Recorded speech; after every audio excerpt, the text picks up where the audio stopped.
Make sure everybody can hear me. You know I do this. Make sure everybody can hear me.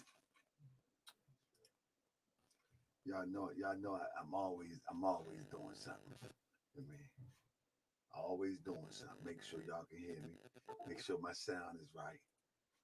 You mean always doing too much. You mean, yeah. How y'all doing today? Everybody good? Let me see if everybody good. Let me see if everybody good. Look over here. That's right. We got any drama in the house tonight? Any drama in the house tonight? Anybody gonna help me start the show? I got some skits coming. But until the skits, we need some drama. Anybody got some drama in the house tonight? Okay, somebody say the volume is low. Let's see. Okay. Number two. Check. Let me see. I'm gonna check over here real quick. Let me make sure y'all good. Y'all know I be doing a lot of stuff in here, man. In the chamber. Y'all know I be doing a lot of stuff in here, man. Check. Are we good? Yeah, okay. That's all right. Press one if we good. I be up in the chamber, man. So y'all gotta work with me. Man, okay, we good? Everybody good? How y'all doing today? Okay. What up, Brooklyn? hey, hey, man. Oh, man. Hold up. Let me put this over here. hey, man.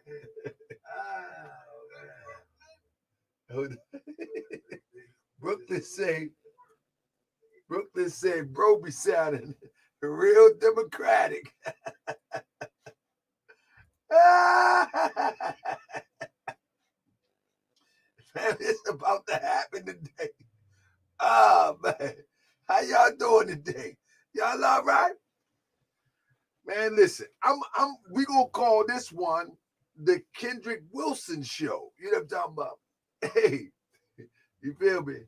Detroit in the building. All right, we gonna call this one the Kendrick Wilson show. So, family, listen. One thing about me is that I try to pay attention, right, to what's going on, and it's very obvious, that, and I've said this before, that in our community, before I bring on my guest tonight, because I want to make sure that he get all his time to lay this out, to the best of our ability, and condense it so everybody can get it. But I want to say this real quick. You know what I'm saying? In our community, this past 12 months, it seems to be just a lot of distractions and a lot of opportunists. It's like if we wanted to gain momentum and get our money up,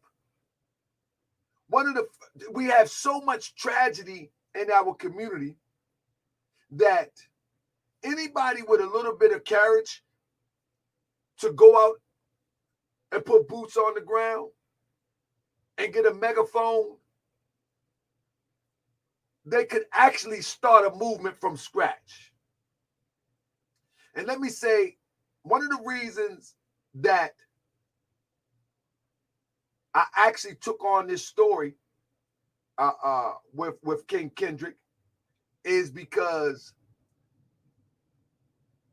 I've always been one to try to stay away from opportunists, because an opportunist is one that will jump on an opportunity, but then when a greater one comes, they will smash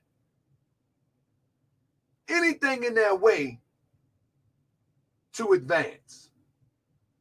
So I stay away from opportunists. You know what I'm saying?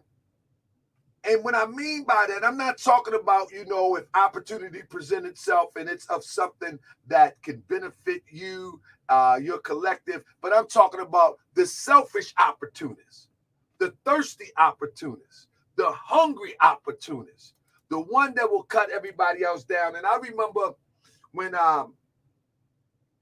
King Kendrick had mentioned to me, matter of fact, he didn't even mention it to me. He mentioned it on the show that Tamika Mallory literally was broke and nearly destitute, car on a half. Now, he didn't say it in that way, but he just said, she couldn't even fix her car just a year ago. And he mentioned it on the show and said, go check the post out. And one thing about me, if you are able to show me something and you don't even know that you're showing me, he just said it on the show. And me, with myself, always want to research something. I go and check it out and bam, there it was. She couldn't even afford to fix her car a year ago. And that's not saying that something is wrong with that because, hey, I can't afford to fix mine last week. I'm just playing. But what I'm trying to say is that there's nothing wrong if you can't afford to fix your car. But there is something wrong if you hustle your way up to fix your car on the back in the blood of somebody else. And on the back in the blood of Breonna Taylor, quite a few people that came up. Quite a few people that came up on the blood that was poured in that apartment of Breonna Taylor. People that came up. I remember, and give me one more second, indulge me. I remember, and I'm a fan of my son. I love hip hop. You already know. So I don't know yet until after this presentation. I'm a fan of hip hop. In fact, I got an interview with my son. I've interviewed him. Real talk. In fact, my people got in touch with my son to get him on the show because I actually was supporting what they were doing. And what I mean I was supporting what they was doing, I thought it was very courageous to see my son leave from New York to go to Kentucky to help in the fight of Breonna getting justice. But then I said, hold up, wait a minute. Prophet Noble Ali teaches us that a wise man doubteth often and changes his mind. A fool is obstinate. He knows everything except his own ignorance. See, I'm willing to change my mind. I said, hold up, wait a minute. This guy up and moved all the way to Kentucky. Sounds a little bit fishy to me because most activists, no matter where their base is, they just import themselves to the crime scene or import themselves to the drama. Nobody actually moves to ground zero. That was really odd to me. And for me, you might say, and to you, like, well, that's not odd. What I say, show me one time in history where one person moved to ground zero. That was odd to me. And what's not odd to you is actually odd to me. And it's a red flag to me. Why would he move there? So, and to this day, I don't know, but it was odd. It was strange because if you know history, it just doesn't happen like that. Martin Luther King ain't moved nowhere. Sellout what's his name? The Rainbow Coalition. He ain't moved nowhere. Grandmaster Jay still in Ohio. Even he sell out, but he ain't moved nowhere. These people don't move nowhere. I say that's an extreme measure. So what I did though is I reached out to a friend of mine that knows or have done business with my son personally and tried to get him on a show. And for some reason it fell through. I can't blame it for here or there. But tonight, our brother, Kendrick Wilson, one of the, I don't know how I can put it, but I'm going to just say it like it is. One of the most detailed researchers that we have seen. And not only one of the most detailed researchers, one of the most revealing of evidence as it relates to the atrocities that was done against Breonna Taylor. In other words, he was the one to reveal the evidence to show what really happened. Without him, the world would not know what really happened. And to this day, the world still don't know what actually happened. And this is the brother with the key to what actually happened. Now, listen, I'm not endorsing Kendrick yet. You know what I'm saying? I want to see like you what he got. But I'm going to tell you off the top that there is something fishy going on when brother Mysonne can go from borrowing money from DJ Vlad to globe-trotting around the country. And this is his words. These are not my words. You know what I'm saying? He had to borrow money from Vlad, DJ Vlad, to fix his car. Isn't this ironic that the two people, and listen, you don't have to be in tune with the universe, but the universe will talk to you. Isn't it ironic? A year ago, Tamika Mallory couldn't fix her car. Isn't it ironic that, come on, y'all think this is a coincidence? Isn't it ironic that my son said, yeah, I had to borrow a few dollars from DJ Vlad to fix my car? Isn't that, when you don't have to understand the universe, but the universe will speak to you. They didn't even have the finance to fix their transportation so they can move and take care of themselves. This is just a fact. This is not condemning anybody. This is just a fact out of both of their mouth. She posted it and he mentioned it in a video. So with that being said, tonight we're going to bring on our brother King Kendrick, and we're going to take it from the top. We're going to take it from the top because I need to see also how Tamika Mallory and Mysonne Linen supposedly involved with activism, in particular Breonna Taylor, for the bag. Am I saying that right, brother Kendrick? Yeah. Involved for the bag. Yeah, you're saying it right. You're saying it right. You're saying it light, but you're saying it right. They some sellouts, man. It's that simple. And so listen. I'm not going to endorse you.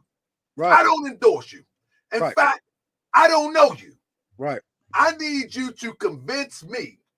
I need you to show us your position when you say they are sellouts. Brother, take it from the top. Where did you, because you don't need no introduction. Everybody know Mr. Fire Emojis. Everybody know Mr. Fire Emojis on this channel. Brother, when did you first see or introduce yourself, or that introduce themselves to you, Mysonne or Tamika Mallory? And if anybody don't know, Tamika Mallory she spearheaded Until Freedom. And maybe you can tell us about that, and then you can walk us right into what Until Freedom is. See if you can condense it, because we got a lot to cover here tonight. Talk to me, bro. Well, believe it or not, the first time me introducing myself to him, believe it or not, was after the Breonna Taylor settlement. So that was the settlement for the money. Now, mind you, they had been in my city for months at the time. I had been all over the news. My story had been out there. Sam Aguiar was even my attorney too. So of course they had to hear about me. And if they didn't hear about me, Sam Aguiar was hiding me from them. But there's no way they could have not heard about me, because I was a very active protester. In fact, I know for a fact they was brought to Louisville because of me. Until Freedom was brought to Louisville because of me, and I can prove it. Before Until Freedom ever came to Louisville, there was me and about 4 other people in Louisville that was considered the protest leaders. Well, I led a very, very big protest, one that we've never seen to this day. I led the biggest protest in Louisville when I took the crowd from 6th and Jefferson, and we marched to the white neighborhood that we like to call the Highlands, and we was over 10,000 deep. So basically what happened is I started to get a lot of power that I didn't even know I had. People was following me. And what's crazy, a lot of white people was following. The protest was like 60-40, 60% white people, 40% black people. Like, it was dominated by white people. It was crazy. So I remember I'm leading this protest, and I look back, and I kid you not, Tahaga, when I look back, it blew my mind. And I sent you a picture of, believe, if you show that whole picture, I could not believe the crowd that was following me. And that was the moment that Louisville realized that they had to come up with a game plan. They had to put something in place, because I am getting too much power. On top of that, I was spreading too much truth. Look at all those people. That's what we call Broadway here in Louisville. And that stretched back as far as you can see down Broadway. And I took all those people, and we marched for hours all through the white neighborhood. And the most beautiful thing about this protest, nobody tore anything up. Nobody broke anything. We did it peacefully. And I know a judge personally. And I had been over to the judge's house the day before this protest. And then I had stopped over there earlier that day. And I told that judge, I said, y'all think that we're out here doing all this stuff? Y'all think we're turning up stuff? I'm going to bring the protesters by your house. And they thought I was joking. I brought all of those people. And then I texted the judge. I texted his wife, and I said, look out the window. They looked out the window, and they seen the protesters. But at the time, the Louisville protesters have been known for all this violence because of those 1 or 2 days we had where it got out of hand. So everybody put a bad name on us, and they thought we was just violent. So I was trying to switch the narrative. So I took them through the white neighborhood. When I took them through the white neighborhood and we did not destroy nothing, all of those white people had to second guess what the news was teaching them, because they like, okay, why is the news saying these people are violent, but they came through our neighborhood and they didn't turn nothing up? So I was switching the narrative, and I had a game plan, and they peeped my game plan. They like, because one thing about me, if you do your homework on me here in Louisville, I'm 50-50 with white and black people. The way I was raised, first 10 years of my life, I was in a foster home. First 10 years of my life, I was in the projects. Then after that, I got put in a foster home out in the richest part of Louisville. So I know everybody. So they peeping, okay, this dude is respected by the hood. Also, this dude is respected by everybody in the East End. And he's merging this protest. He's merging everybody. And he's got everybody following him. So when I put together those protests, and that wasn't the only one you showed, I put together some very, very powerful protests, and I gave some very, very powerful speeches. They realized we have to get somebody in Louisville to take the power away from him. He is gaining too much power. So what happened is Sam Aguiar, he wrote my attorney, because Sam wasn't my attorney. Sam Aguilar had wrote my attorney, and I had became aware of this. My attorney texted me, and he said, Sam Aguilar thinks you're very powerful. And I'm like, oh, okay. And then my attorney is, from the jump on day one of the protest, my attorney's telling me that, you know, Sam Aguiar and others had contacted her, and they're basically telling me that I'll get $25,000 if I don't protest. And I'm like, what? Now let's tell the people, who is Sam Aguilar?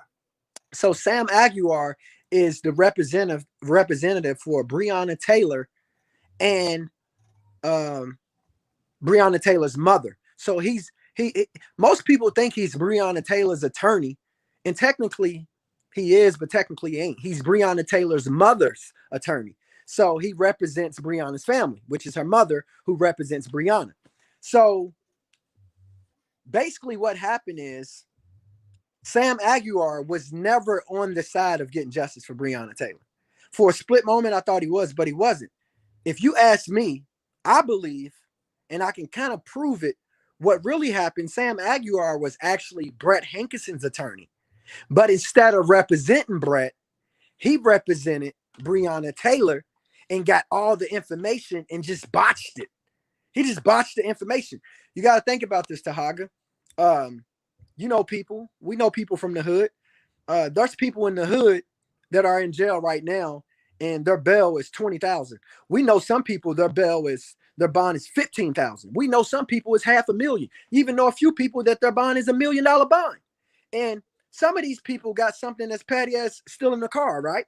Still in the car, and they got a $20,000 bond. I need you to understand that Brett Hankison to this day, and he was still facing federal charges from me. He was allegedly had, you know, sexually touched girls without permission, accused of, you know, sexual assault accusations. On top of that, he had got caught planting drugs on me, and he had did other things, right? And then he's involved with the murder of Breonna Taylor, okay? But he walks away from all of that with a $15,000 bond. And Sam Aguiar, our Until Freedom, which Tamika Mallory and Mysonne is the spokesman for Until Freedom, along with Benjamin Crump, they don't say nothing about the fact that this man's bail has been set at $15,000. Instead, what happens is Tamika Mallory, she comes out and goes before the world and she distracts y'all. What she does is she comes out and she deflects the attention onto Daniel Cameron. And she talks bad about Daniel Cameron. But while she's talking bad about Daniel Cameron, because, you know, black girl knows how to put it together, especially when it comes to talking bad about the black man. The black girl can do that pretty damn good. So she put together some pretty damn words when she was talking bad about Daniel Cameron. So when she's talking bad about Daniel Cameron, she made all of us forget that Brett Hankison just walked away with a $15,000 bail. So I literally broke my TV. I'm screaming and yelling. I'm like, what the hell? Because I already know what they're doing. So what ended up happening is they put all the attention on Daniel Cameron, right? And they say that Daniel Cameron failed to present the grand jurors with certain evidence, okay? But then you go and look at what happened in the settlement, because the settlement was before the criminal charges, right? So if you go look at the settlement in the contract of the settlement, Breonna Taylor's family and Sam Aguiar agreed to destroy all the evidence. So when it came to Daniel Cameron presenting the jurors with evidence for the grand jury trial, there was no evidence to be presented because Sam Aguiar and Tamika Palmer, which is Breonna's mother, agreed to destroy all the evidence. That's why they got the $12 million. So let me go here real quick. You said you sent me a lot of little things that, you know what I mean, your receipts, right? Right. Were you able to send me that? I was. And if you look at the highlighted white pieces of paper, you see those highlights. Let's pull it up for the people. Let me see what we got. Do you know what page it is? Go to the second page. I mean, it don't have numbers on it. So what is it? 1.2 or? I'll tell you. Hold on. Give me 1 second. Tell me like 1.2, 1.4. Let's give it to the people. Let me tell you. I'll tell you exactly which one it is. I mean, this is crazy, man. And Until Freedom and your boy Grandmaster Jay, they was a part of all of this, man. It was all a distraction. But the crazy thing about it is, you called this on one of your other shows. They was freestyling. But Oh yeah, they definitely was freestyling. I mean, you could easily tell that because they was making adjustments too fast. What do you get the page on it? yeah, it is the page on there. Go to 1.4. And 1.4. All right, that's page, all I need. There we page go. 3 or 4. I just need you to say 1 point. I mean, page 3 out of 12 pages. I got it. I got it. There we go. Yeah, because this is a show. This is a show and prove show right here. Right. And so here we go. 1 second. Bam, bam. Okay. So I'm going to blow it up so that people can see it. Yep. The releasing party acknowledges its duty under paragraph 9 of the protective order entered in the lawsuit and will return the original and destroy any copies of all documents and things produced in the lawsuits as confidential in compliance with the protective order. And I don't understand how the whole world missed that. Explain to us what we're reading here. Take it from the top, condense it, give it to us. What you're reading right there, and all you need to read is the highlighted part. You can read everything, but the highlighted part basically states why they gave them $12 million. Because they agreed to destroy all the documents, everything that I had, that I gave Sam, everything, destroyed it. Meaning that when it comes for the criminal, they cannot present none of this. Why do you think Daniel Cameron had nothing to present the grand jurors? And it's a monetary consideration payments. In consideration of this release and settlement agreement, the release party agrees to pay to releasing party the sum of outlined below, the sum of $12 million to be paid in the release party and her attorney, Lanita Baker, Sam man.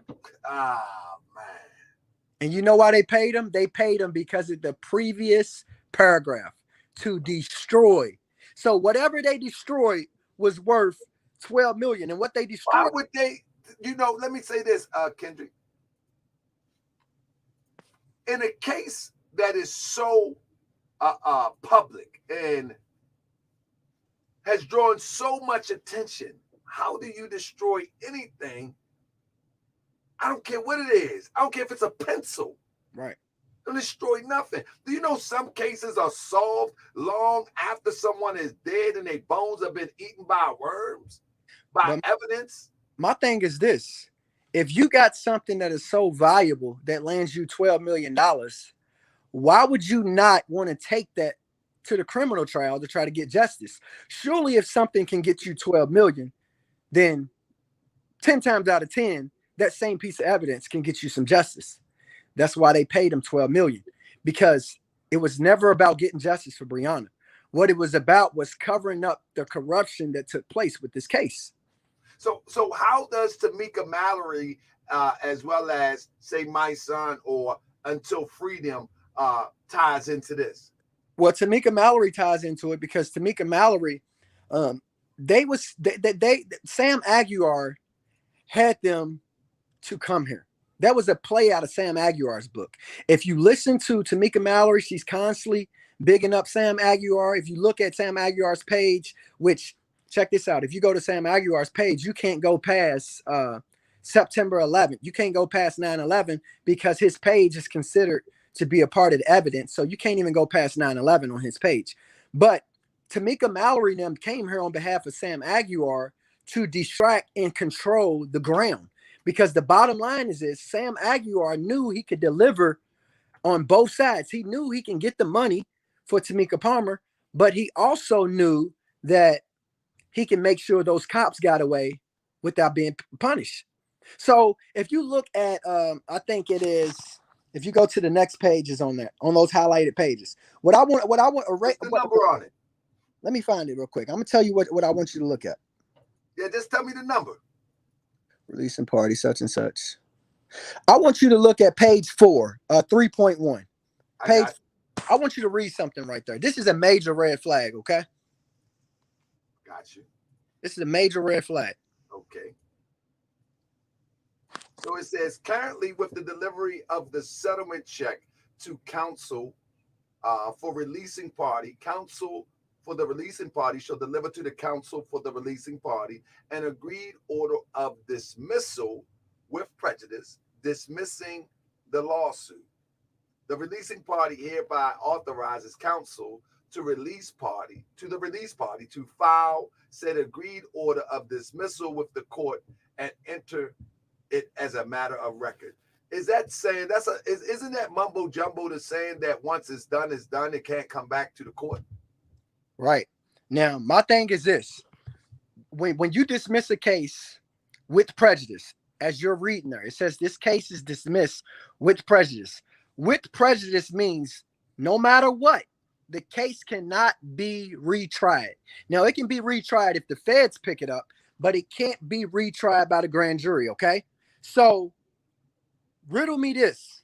Why is it that Tamika Palmer, which is Breonna's mother, and Sam Aguiar agreed and signed this, right? They signed this settlement, and all the cops' charges got dismissed with prejudice, okay? But then when it comes to Kenneth Walker, who was Breonna's boyfriend and AKA the hero, and the guy who was actually there when Breonna got shot and he survived it, when it comes to his deal, his charges got released without prejudice, meaning we're going to dismiss your stuff, but if at any moment we can bring it back up and stick attempted murder charges to you. Why would they not protect Kenneth and say, we're not dismissing y'all charges with prejudice unless y'all dismiss Kenneth's charges with prejudice? And what's your rationale behind that? Why do you think that? Because Kenneth Walker is the fall man. If this stuff goes to the Supreme Court, and Sam Aguiar set this up perfect. If this stuff goes to the Supreme Court, you must understand, Kenneth Walker is on record telling a story that fits the police story, right? He's on record and he shot at him. He's on record with saying, telling his story. His story never says that the police came in, okay? His story never says the police came in and shot Breonna closely. I know for a fact, 100%, that Breonna was shot from up close. She had gunpowder residue on her body. On top of that, you can look at the gunshot wounds. She was shot from up close. I seen her body. So when it's all said and done, if it does go to the Supreme Court and they re-examine the body and all the evidence get properly looked at by people who are not corrupt and by people that are willing to tell the truth of what happened, they're going to say, okay, Breonna was shot from up close. Well, now you already got Kenneth Walker, who's gave a statement that fits the police's statement. So who looks guilty?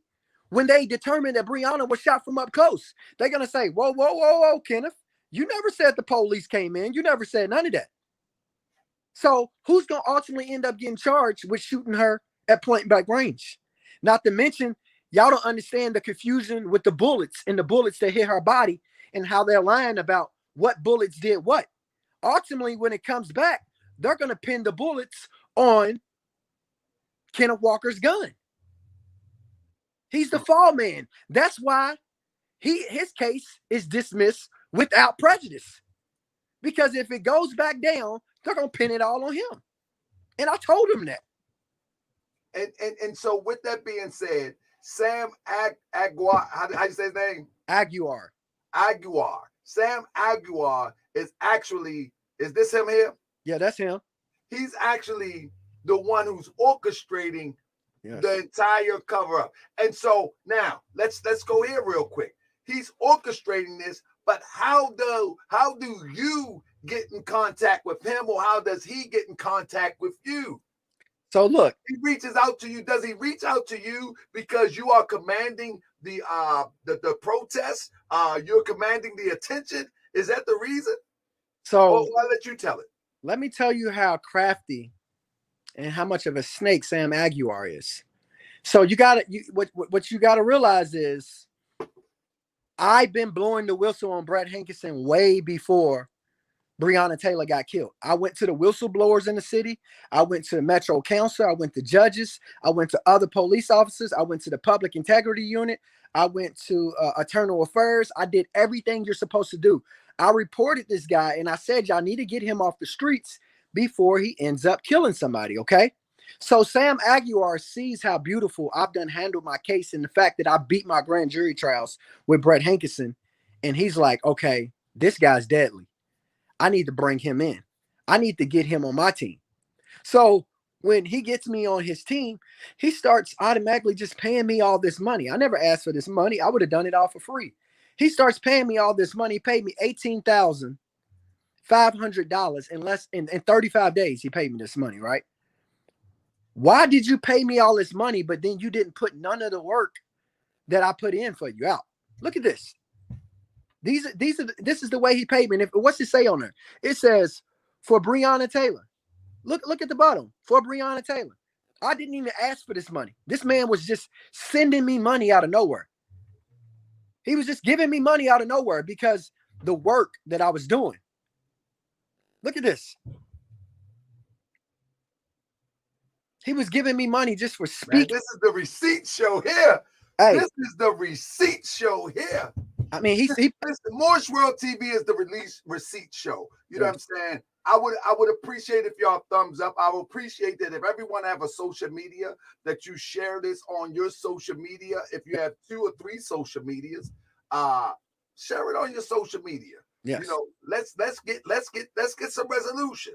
Yes. The more it goes around, the more people hear, the more chances that we have in getting justice, real justice, yes, for Breonna Taylor. But go ahead, brother.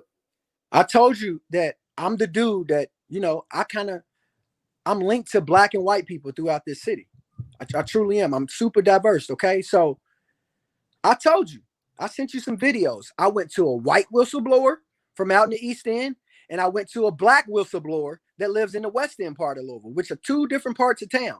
I told them about Brett Hankerson before he ever killed Breonna Taylor. And I sent you the videos of them admitting that, a white and a black person. Right. I think we got to working hard trying to help all these other victims of dirty cops, and the one that really stands out and hurts me to my soul is the one that the victim told me, Chris, we got to do something about him.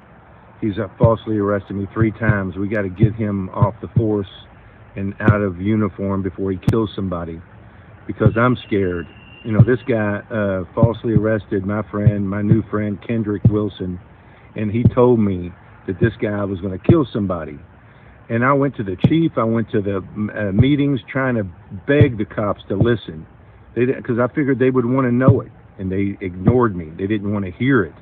I did all that I physically could, and I'm haunted because it turned out to be Brett Hankerson, the guy who killed Breonna.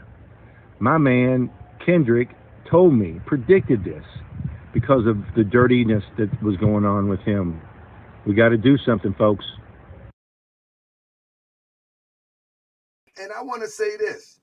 I'm looking at the chat and people say, you should have gave the money back or give the money back, or whatever the case may be. I think that the money was an attempt to silence you, and it didn't work.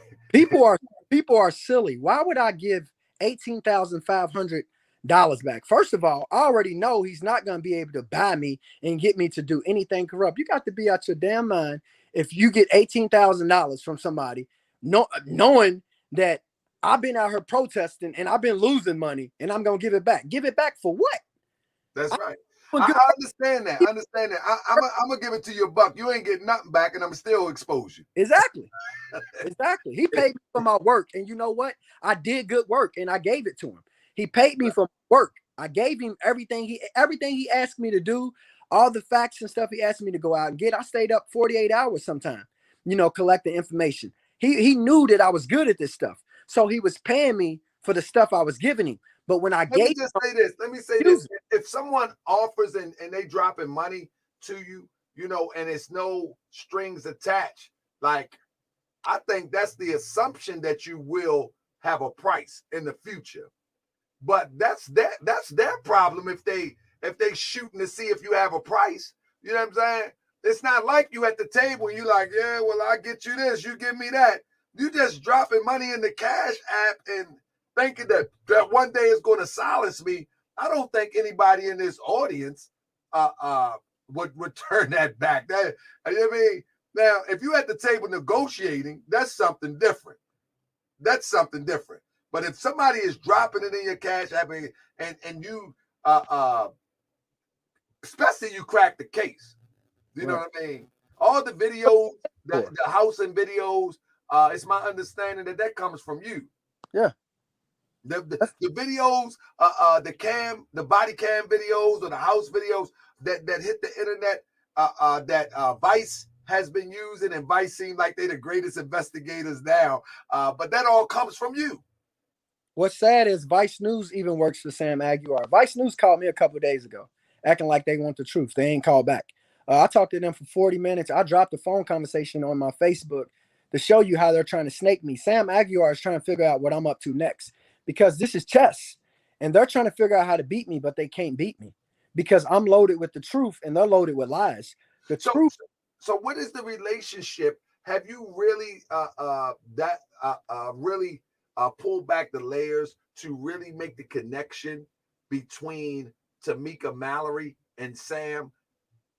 Because when you made that statement on the show that that she couldn't even afford to fix her car a year ago, and you wasn't trying to get at her or come for her, as we like to say, you were just making a statement. And I actually went and looked for it and I saw it. So what made Sam say, you know what, Tamika is the one to kick this off as a distraction? How did that relationship, from your research, come about? And Tamika was already on the come up and trying to make a name for herself. On top of that, this was a situation that involved a black girl, so they needed a black woman to be the face of this. But what I want you to take steps back and think about, Tahaga, if Sam Aguiar was paying me all this money, right, and I never publicly endorsed him or anything, if he paid me all that money, just me, what do you think he paid Tamika Mallory and Until Freedom, people who publicly endorsed him and they stood by each other? You got to understand, Tamika Mallory was so connected to Sam Aguiar that she got to speak at the settlement hearing. Who is Tamika Mallory? She has no business speaking at the settlement hearing, but she spoke. I was blowing up Sam's phone. I'm like, why is she in there? And I'm on the legal team. Because mind you, I was hired. I was on the legal team. And I'm like, why is she in there? And I didn't solve this case and I'm not in there. And she spoke before the cameras, and I sent you that video. She spoke at the settlement hearing. Why? Who is she? What business does she have in a courtroom? Would you? I'll play that in a minute. But what would you say to somebody say, oh man, you mad that it wasn't you? Oh, I'll say you're 100%. Because I'm pretty sure you've heard that before. You know what? I'll say you 100% right that I'm mad it wasn't me. What the hell is Tamika Mallory doing in there speaking when she don't know nothing about nothing? I know something about everything. She ain't got no federal lawsuit pending against Brett Hankinson. They ain't never ran in her house. They ain't never served her with no fake search warrants. I'm the guy that they ran in my house. I'm the guy that got all the evidence. I'm the guy who went to public integrity. I'm the guy who went to internal affairs. I'm the guy that went to the whistleblowers. I'm the guy that the news was covering and doing all these stories on way before Until Freedom got her. I'm the guy who stood up and led the Louisville protest and was giving them nothing but facts. I'm the guy who dropped the body cam footage. You damn right I wish I was in there. Because if I was in there, the world would have got a dose of the truth instead of that political garbage that she gave. She gave the world a bunch of political garbage. On top of that, she deflected your attention away from the fact that this man just walked away with a $15,000 bond. Hello, that's what we should be talking about. We shouldn't be talking about no Daniel Cameron. Why is this man's bond so low? And he's facing all these charges, not just the Breonna charge. He's facing all types of other stuff. Why is this man's bond so low? 15,000? And you involved in the world's biggest case at the time? You must understand, Breonna Taylor and George Floyd at one time was the biggest stories in the world. You had people overseas saying Breonna Taylor's name and they want justice, and the accuser and all this evidence that they got on him, and he got prior cases, walks away with a $15,000 bond, and nobody raises any hell about that. Yeah. You know why they didn't hell about it? Because Tamika Mallory distracted y'all and put all that on Daniel Cameron and blamed him for something that Sam Aguiar and Tamika Palmer did when they signed the settlement and destroyed all the evidence. Man. I want to pull up a few things, right? And I want you to tell me what we're looking at, you know. Okay. But before we do that, give me 1 second. Before we do that, let me say this. Because I don't want to give my son a bad shake. You know what I'm saying? I want to give him a fair assessment and give him the benefit of the doubt. Let's give him the benefit of the doubt. He had made quite a few songs that was reflective of activism and frustration with the state of our community. Quite a few, right? Right. And he could possibly be motivated by that. But now you say, what to that? Is that his genuine position, or is it a come up? And how do you determine that it was a come up? What I'll say to that is, my son has a body of work. If anybody, I was a fan of my son before he ever came to Louisville. I knew about his story and his whole, you know, I'm a big time Jay-Z fan and I love the up north rappers. So I was a fan of my son. Anybody who has came in contact with my son's music or know anything about my son, you know for a fact that this brother is smart. He has the ability to do research. Not only does he have the ability, according to his music, he does do research. So my thing is with my son, if you studied Louisville or did any research at all, you're going to know about me. Because not only do I got this case against Hankerson, not only have I beat him in grand jury trials, but I'm the guy who's been here in Louisville leading the protests, me and a couple others. I'm the guy who's been out here raising hell in a good way. I'm the guy who's been lighting it up. I'm the guy that all the news cameras have been following, been killing it. So if you did your research, my son, which I know you had to because everything about your music says you're a researcher. You're not no dummy. So if you did your research, I'm trying to figure out, how did you come to Louisville and just completely skip over me? And then when I talked to you after the settlement, I talked to my son face to face. I got pictures and video of this conversation. I talked to this man face to face. I told him everything, right? He looked me dead in my eyes and he acted like he cared about my story, and he acted like he was heartbroken, and he acted like he couldn't believe that was going on. And he was like, you know what? I kind of heard about your story, but I never got a chance to look into it like I wanted to, but I kind of heard about your story. Tamika Mallory even shared one of my news stories. She shared it on her page at one point. So they knew about me. They're going to use my news story and share it on their page. But then when they get to Louisville, they have nothing to do with me. And my thing is this, y'all all smart. Why wouldn't y'all mess with the one dude who has all this evidence and who's actually been leading the protesters that y'all came here to hijack from me? They came here and started paying protesters. They started paying them, and I was like, you know what? I ain't even ready to fight this. I'm out. When I found out that they was paying people and doing all, I said, I'm not ready to do this. I knew they was gonna do it. I was on record telling people that Until Freedom was gonna come here and do what they did. I was like, I'm out. I seen the churches, the crooked pastors, and all these people coming down there. I was like, you know what? I'm out. I already know where this is going. This is corruption. I'm out. So what I would say to that is, my son is a very smart brother. You know this. I know this. He has the ability to research. Before he came to Louisville, I don't know if Tamika's smart. I'm not sure if she's smart, but I know my son is. I haven't seen anything about Tamika Mallory that says she's smart. I won't go as far as saying she's dumb, but Mysonne is smart. That brother is bright. You can listen to his music. He's bright. And for him not to extend his hand to me, especially as a black man, not extend your hand to me, not say, hey, what's going on with you? He made friendships with all these protesters that had low IQ, especially when it comes to the Breonna Taylor case. He was all buddy-buddy with them, but never wanted a relationship. I'm in his inbox and everything, never would reach out to me. Never. But when we spoke face-to-face, he act like he cared. So where are they now? Exactly. Where are they? I'll tell you where they are. If you go look on their Facebook, they're doing what I like to say world social media tours.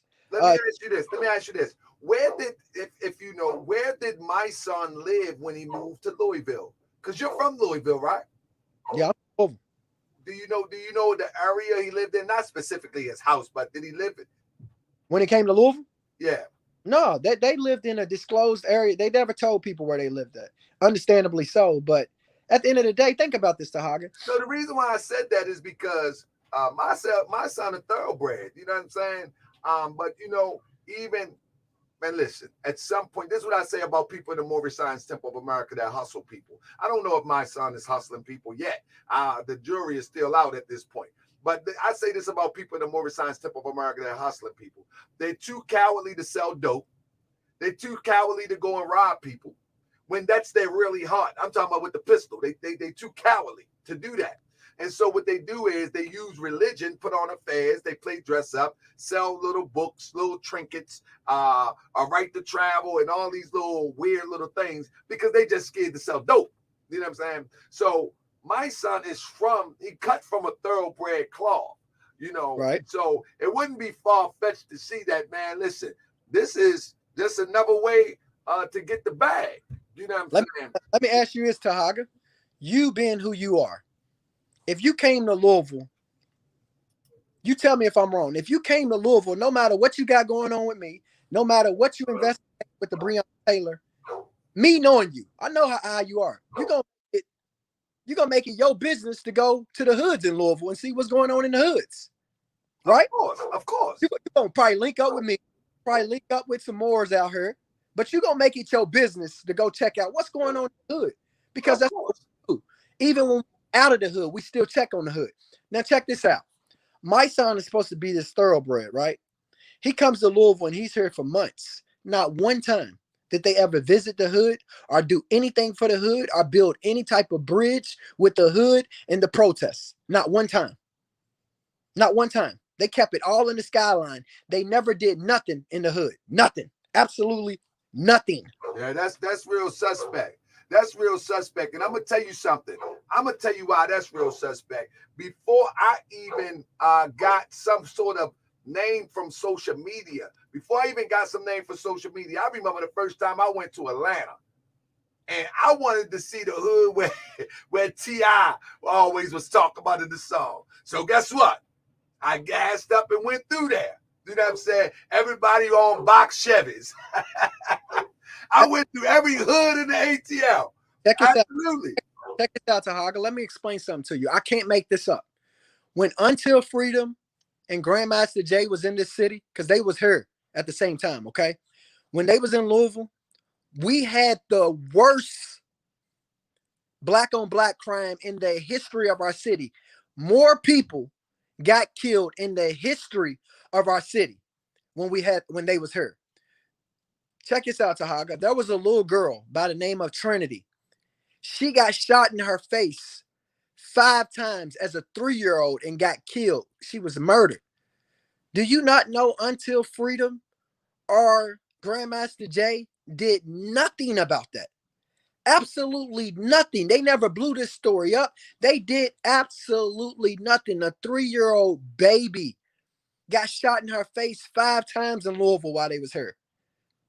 On top of that, we got a guy by the name of David McAtee, which y'all probably heard of his story. He got killed by the National Guard when they was here in Louisville to try to control the protesters. He got killed, and there's some suspect stuff going on with that. Until Freedom, when they failed to get Breonna Taylor justice, they said, okay, forget it. We're out. We left. We're leaving. The moment that they didn't get Breonna Taylor justice, they packed up and they left. They never even focused on David McAtee. They never focused on me. They never focused on Nashayla Hawk or Jihad Hawk. They never focused on anybody that's got real evidence and real cases going on. Never. Which tells me that they had an agenda, a paid agenda. Let me ask you a question. Is there any evidence that they received a lump sum of money? I do see them traveling all over. Do you have anything, any evidence to point to the fact that a lump sum of money had been received to the organization or to individuals? Well, the evidence is simple. Moving from New York to Louisville is not cheap. Moving from Louisville to Indiana, which is just right across the bridge, is not cheap. How is it that this woman had the ability to get up and move her, and within 5 months, you get up and move from her? Her and my son. On top of that, if you look at their lifestyles now via social media, especially their Instagrams, they're living it up. They're not hurting at all. On top of that, do these people got jobs? What do they do? Who do they work for? How are y'all making y'all money? Because last time I checked, I got a job. I work hard for mine. What is your source of income? How did you go from being broke to having all this money, but you don't even have a job?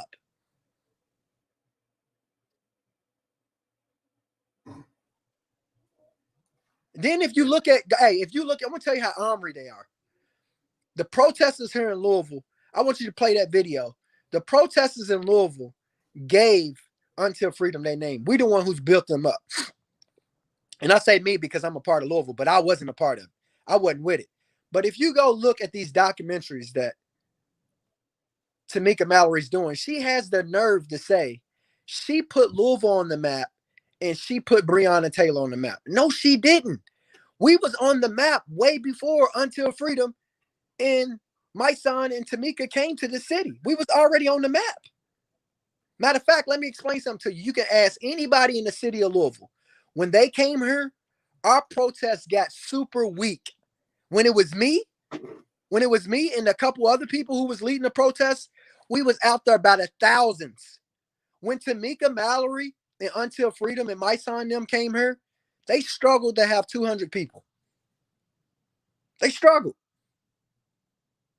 They struggled to have 200 people.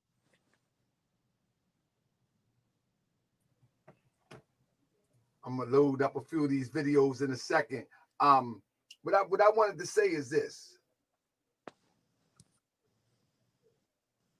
is Until Freedom Tamika Mallory organization? Is she spearheading that organization? Because I seen that she was actually on the board with what's the other brother name with the straight hair? I know what you're talking about.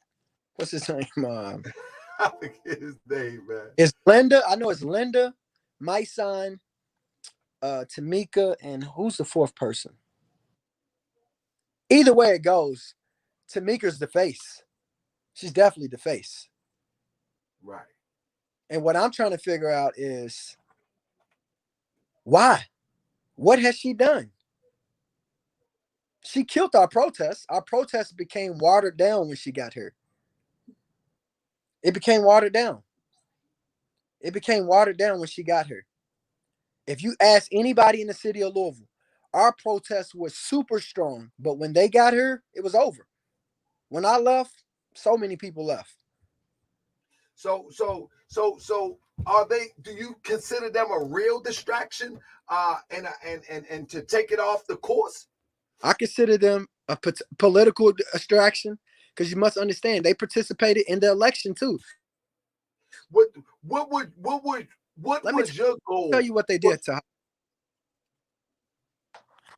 What was my goal for what? I'm sorry, you cut out. After you, go. I don't want you to lose your thought. But what was your goal in directing the people? If you could paint a picture,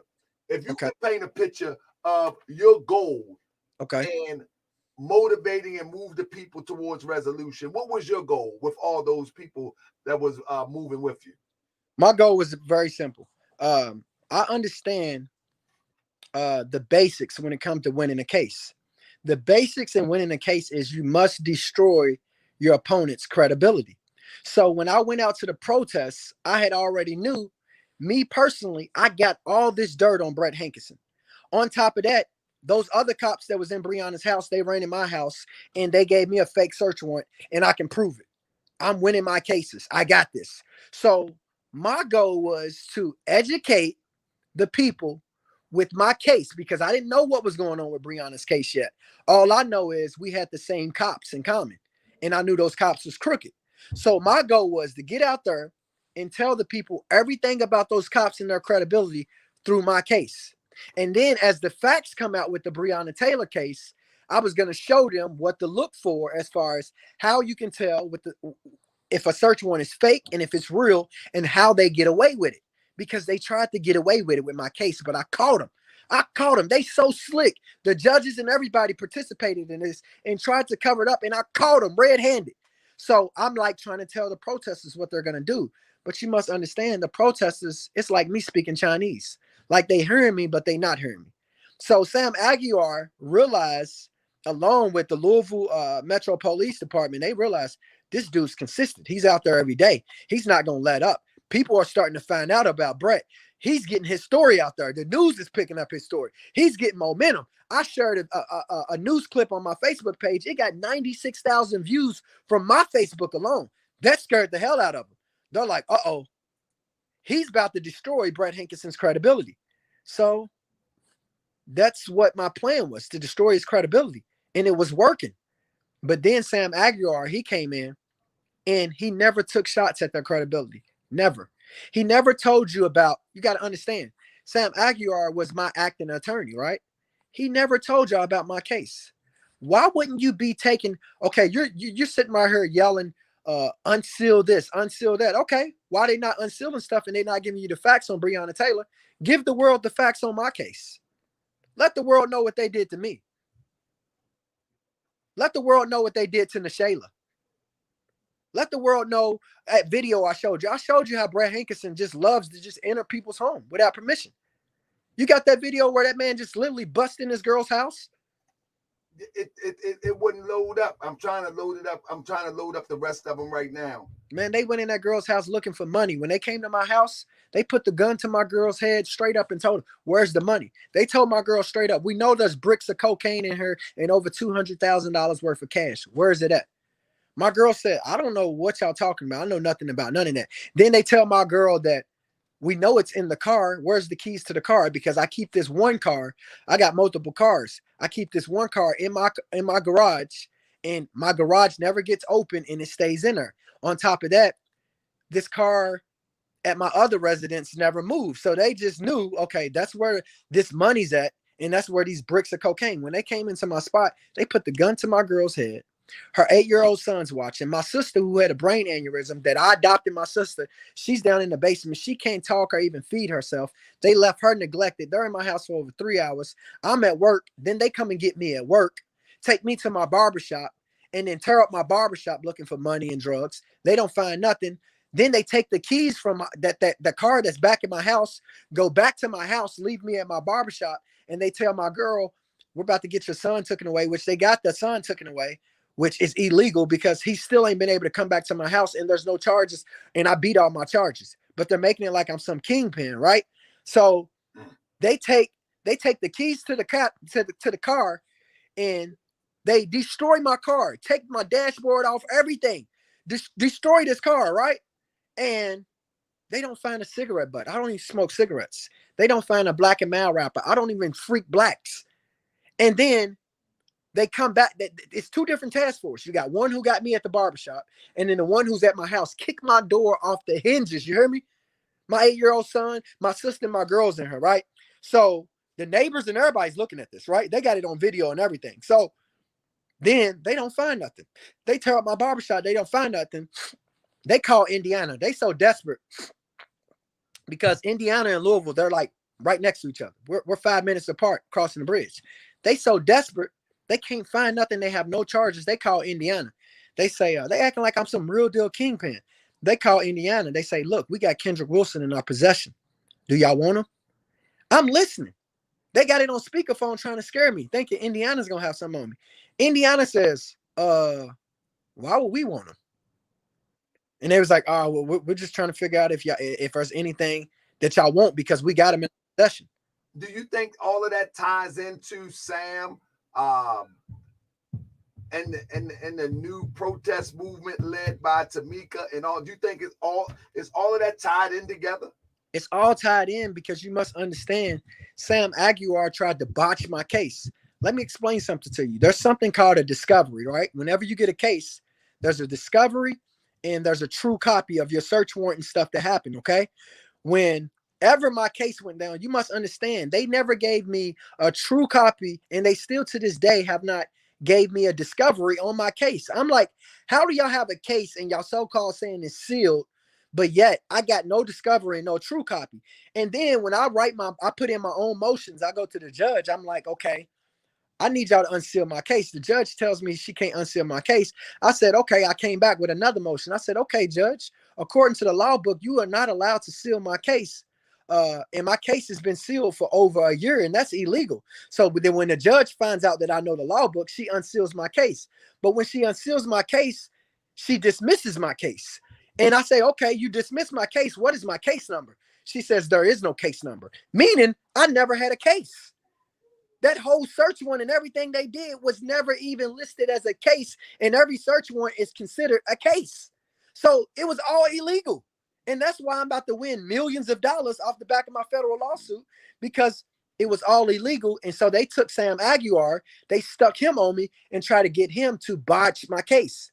Sam Aguilar was trying to get me to work with some very sketch people. And we'll talk about that another show. Sam Aguilar was trying to set me up. He was trying to set Listen up. Speak, brother. We came out here the other day, and the reason why we've been marching, as y'all can see, as we march, we get more and more numbers. We came out here the other day. Check it out, y'all. Check it out. We came out here the other day, and we had a powerful protest. What I want y'all to say, because the only reason why we out here is for one reason.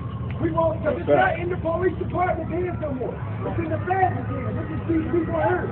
We want you to do one thing. Do your job. Do your job. Do your job. Do your job. Do your job.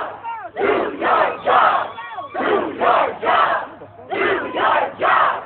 Do your job. Do your job. I got a gun, bro. What you seen right there was powerful. This is before Until Freedom came in town. See, what I was doing to Haga, that was at the federal courthouse. I knew that Breonna Taylor stood no chance at getting justice if it went to the grand jury, because that was going to be in the corrupt people of Kentucky's courts. I wanted the feds to step in. So I would take the people to the federal courthouse. Multiple times I did this. And the feds was this close to taking the case. But Until Freedom them came here and took the pressure off the feds picking this case up. And they let the corrupt people of Kentucky, you must understand, the same people that participated in the murder of Breonna Taylor and those judges who signed off on his warrants are the same people who decided whether those people get criminal charges or not in the grand jury. They all buddies. I was pushing for the feds to get involved. And I almost did it. I was this close. I had thousands of people at the federal courthouse. Thousands.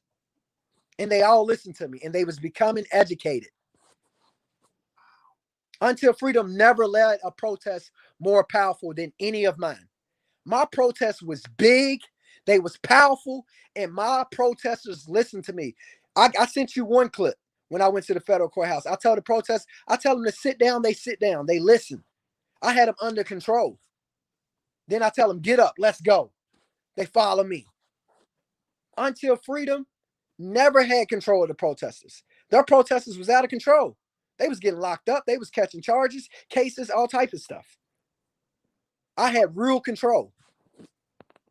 Wow. So basically, as I always got to go throw Grandmaster Jay in. because he was one of the greatest distraction Yes. of this 12-month period. He was one of the greatest distractions. You know what I'm saying? And I don't take that back. He just was one of the greatest distractions that I've ever seen in history. No, you know what I'm saying? That a man that bold, and people responded to him, which is beyond me in itself. Without examination, they responded. You know what I mean? As you speak about Until Freedom, the people didn't really respond. You know, they just held on to the response that you have already created. I get that. But Grandmaster Jay was able to command the response. You know what I mean? He commanded the response where people showed up in black with guns and falling out in the heat. You know what I'm saying? And so, with that being said, how does Grandmaster Jay fit in this distraction? And was Tamika Mallory a distraction connected to the greater distraction? They was all connected. They was all one team. But when I tell you what Grandmaster Jay pulled off was biblical, like if there was a Bible to be written, what he did would make it into the Bible of today's world. It was biblical. The plan that he pulled off and helped execute was one of the most, I'm not going to say beautiful, but I'm going to say one of the most masterful plans I've ever seen. They came up with a real plan, and I'm the only person that picked off what they did because I was that deep, and the universe was speaking to me every night. When Grandmaster Jay came here, okay, the police chief, not locally, the police chief of Louisville, set on global news. You got to understand, this stuff was global. And he told the whole world that there was no body cam footage. That's what he told the whole world. The police chief, okay? And when he told us that, that was Grandmaster Jay's. That's me. I talked to Grandmaster Jay face to face multiple times. So he can't say he didn't know the truth. And he never told the world anything. But let me tell y'all what they did do. When the police chief told the world that there was no body cam footage, that was Grandmaster Jay's reason for coming to Louisville, okay? So Grandmaster Jay comes to Louisville, okay? When Grandmaster Jay comes to Louisville, he tells the city, he breaks the news to us. He says, he's the one who breaks the news. He says, I'm going to have to tell y'all something. You go back and watch the video. He says, look, Louisville, y'all going to be mad at me. I got some good news and some bad news. He tells the whole city that they're going to have to create the crime scene because there's no body cam footage, and they're going to have to reenact the scene so they can try to simulate what happened. Now, what was so masterful about this, they go back and recreate the scene, okay? When they go back and recreate the scene, the city of Louisville, we're not paying no attention to it because Grandmaster Jay already told us they was going to do it. So they block off Breonna's neighborhood in several blocks to redo this scene. As they redo this scene, Kenneth Walker participates in the reenactment. He participates in the reenactment and he nails his lines, okay? Now, when they do the reenactment, they take the reenactment footage and they submit it as real footage of what happened. So now they have footage and they was able to reenact, and they got Kenneth Walker participating in on it. And they got cameras and visuals of how they wanted it to go down, how they're going to twist the story. And they took that evidence and put it in the real case file. And nobody caught it. I'm looking at videos and I'm studying them to the nanosecond. And Kenneth Walker messed up. He almost nailed his lines. Kenneth Walker is so good at acting that he faked his cry and his tear damn near identical to the original videos. How do you do that? How do you fake it damn near to the T? How do you participate in the reenactment? And guess what? Mysonne in Until Freedom was 100,000% aware of the reenactment, and they allowed Kenneth Walker to participate in and never said anything about it. And they also are aware that the police department took the reenactment videos and stuck it in the case file as real evidence. So the picture that I just showed, that's Kenneth Walker right there, right?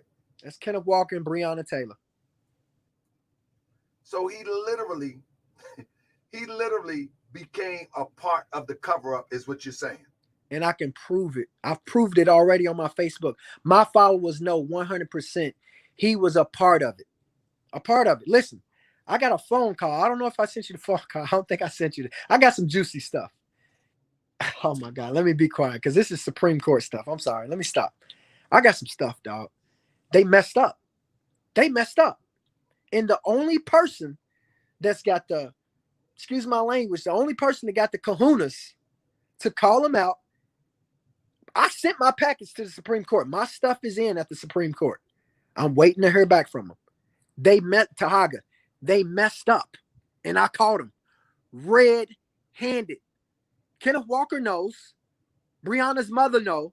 Sam Aguiar knows. All of them. They messed up. And I caught them. Every last one of them.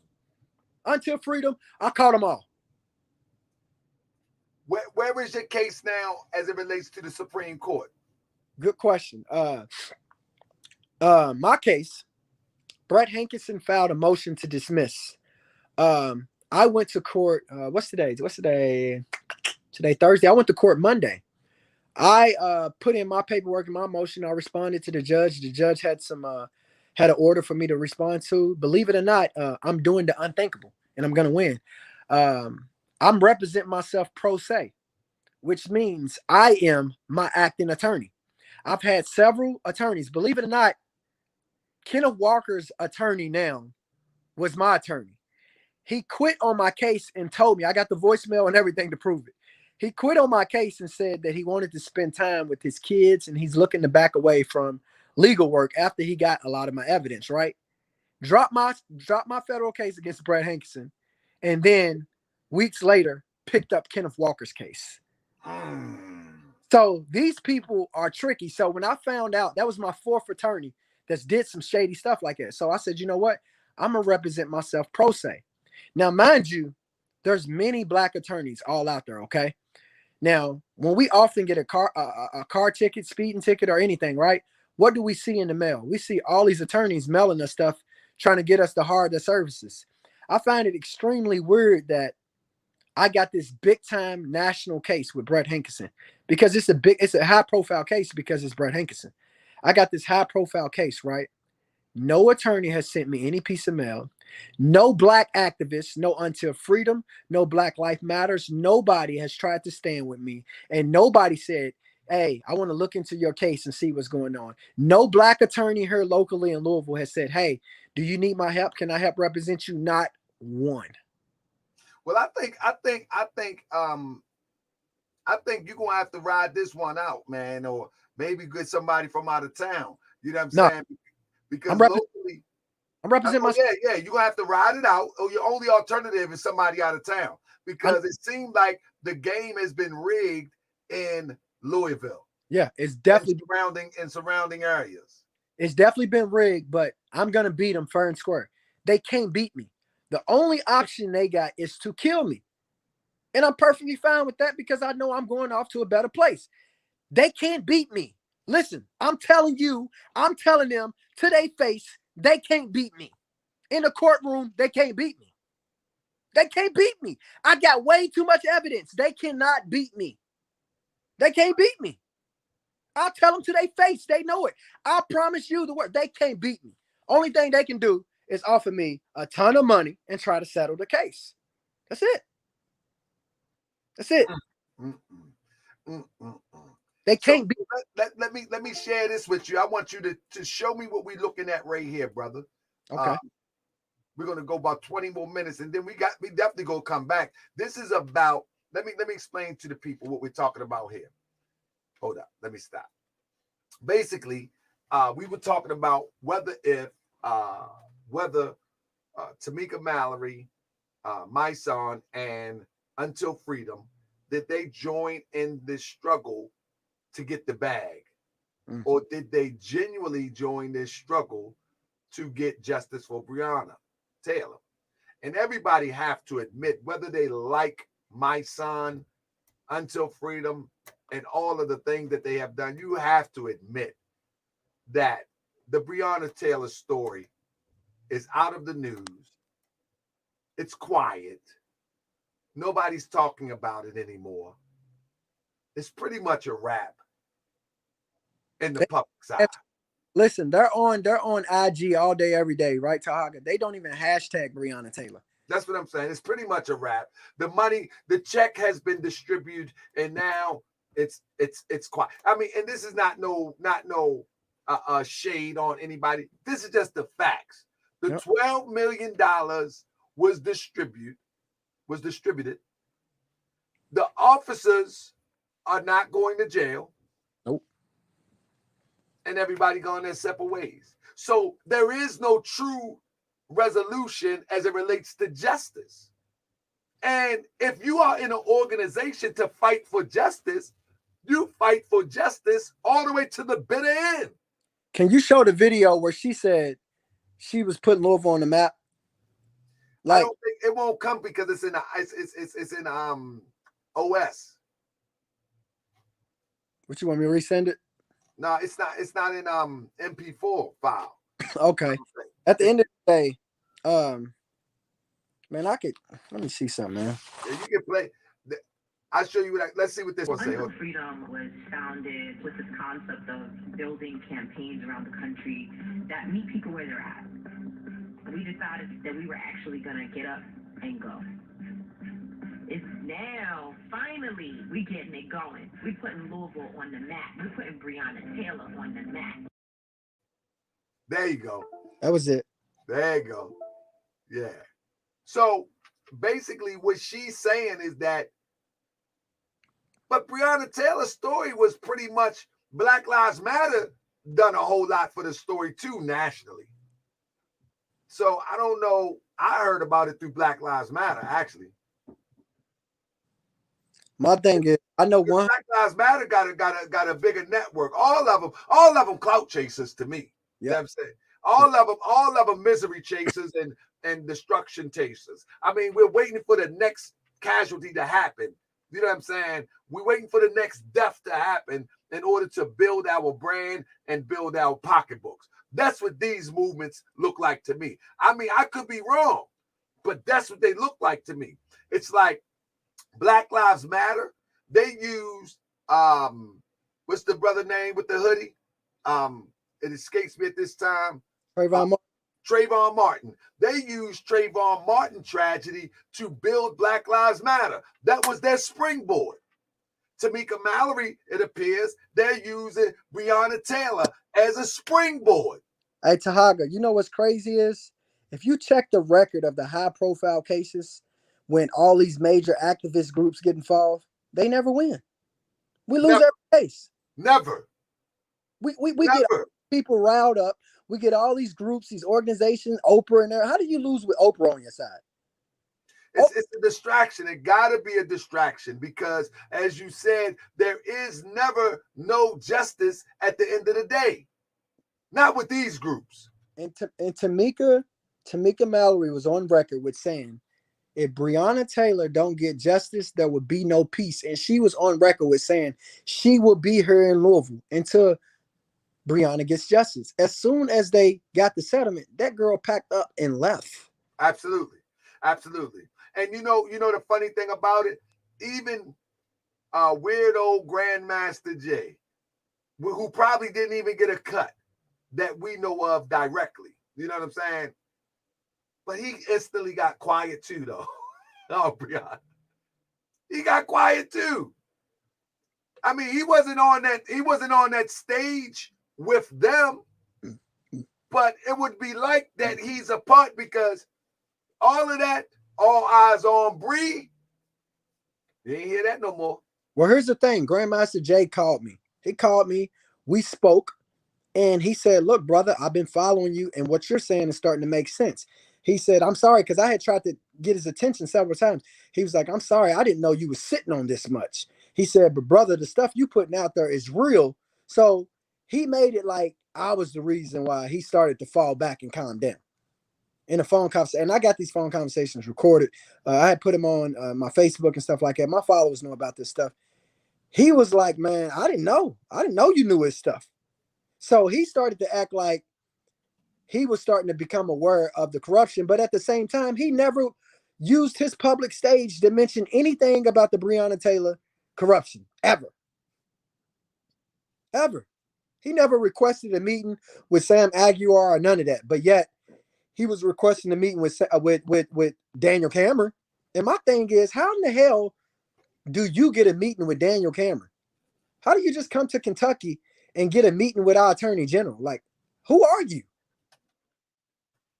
Yeah. I'm looking up something. So, hold up 1 second. Oh, but you know, he met with everybody in law enforcement as well as those that are in the political arena in Louisville too. You do know that, right? Right. And he didn't mention it either. No, he was cool with the police. He was building a relationship with the police chiefs, but of course they kept changing. I know there was a guy by the name of LeBron who networks and who's cool with the police here in Louisville, and he was setting up all this stuff with Grandmaster Jay. Grandmaster Jay came to Louisville just to tell the new police chief congratulations. But meanwhile, that was like around the same time that I had just dropped the body cam video and I had spoke to him. He didn't even come to talk to me at all. He came to congratulate the police chief. I was like, that's weird. That's weird. I'm about to put up another video real quick. And maybe you can help us understand this real quick before. All right. What are we looking at right here? Yeah, about around in October, I met with Kendrick Wilson at O'Shea to discuss Brent Hankerson. This is last year, October, almost a year ago.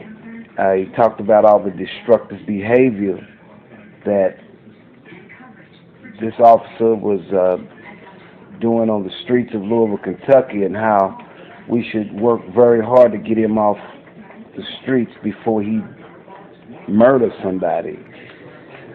And although Kendrick was going through a case with him, he was focusing in on the whole community at whole. Just really talking about the behavior of this officer, which ended up murdering, he ended up murdering Breonna Taylor. But what I'm trying to say is if we would have kind of acted faster, did what we needed to do in regards to getting him off the streets, then Breonna Taylor would still be alive.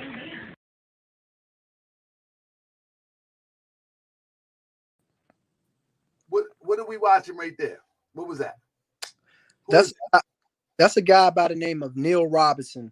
Very much respected. He's a whistleblower. That guy even ran for mayor at one point here in Louisville. That guy's well respected. Normally when the police are doing corrupt things, you can go to him. That interview was from last year. I got with him and his homies and I took them out to eat. I paid for it and everything. And this is before Breonna got killed. I told them, I said, hey, there's a cop by the name of Brett Hankerson, Luke Fine, and Cole Gibson. I told him about these cops, the corruption triangle. I said, we got to get these cops off the street because what's going to happen, they're going to end up killing somebody. And I goes into detail to tell them how they be robbing people and what they be doing. And I told him, what they was out to do to me and all this stuff. And Neil was like, okay. He at the time he had a relationship with Mayor Fisher and all that. I think Neil even went as far as writing the Mayor Fishers, which is our current mayor. He met he wrote his protest. I mean, he wrote his campaign plan for the West End of Louisville, to bridge the gap with Mayor Fisher and the black people. So Neil's very powerful, very connected. That's why I took him out to eat and sat down with him. I told him about Breonna Taylor. I told him about Brett Hankerson before they killed Breonna Taylor, along with the white guy that you showed earlier, which is Chris Thiedemann, which is another whistleblower. These guys are whistleblowers in the city. They stand up to corruption. So I went to them.